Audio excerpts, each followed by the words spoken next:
جس کے ساتھ لڑائی ہوئی ہے، صلح ہو جانے کے بعد اس کے ساتھ تم کس طرح کا برتاؤ کرو گے؟ لڑائی ختم کرنے کے لیے کیا تم اپنے استاد کی مدد لو گے؟ اپنے دوست یا سہیلی کے ساتھ لڑائی ہو سکتی ہے۔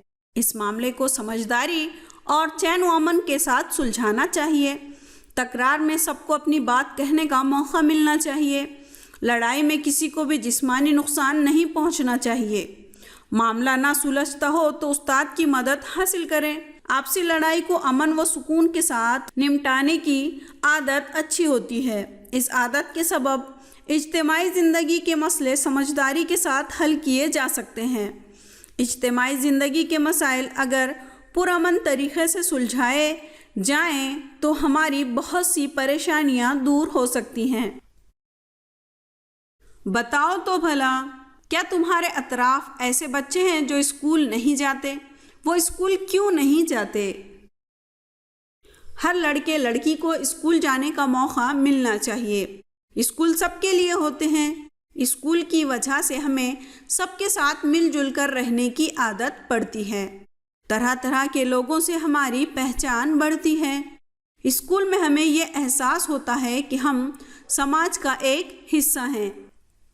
کیا تمہیں معلوم ہے 14 برس سے کم عمر کے لڑکے لڑکیوں سے کارخانوں، دکانوں یا دوسری خطرناک جگہوں پر کام لینے پر پابندی ہے۔ سال 2006 کے استحصال کی مخالفت کے حق کی توسیع کرتے ہوئے بچہ مزدوری قانون کی روح سے جرم قرار دیا گیا ہے۔ ہم نے کیا سیکھا؟ ذاتی اور عمومی صفائی سے ہماری صحت اچھی رہتی ہے۔ ہم سب کو اسکول پسند ہے۔ اجتماعی زندگی میں ہمیں اپنے مسائل اور تکرار کو پرامن طریقے سے سلجھانا چاہیے۔ ہر لڑکے لڑکی کو اسکول جانے کا موقع ملنا چاہیے۔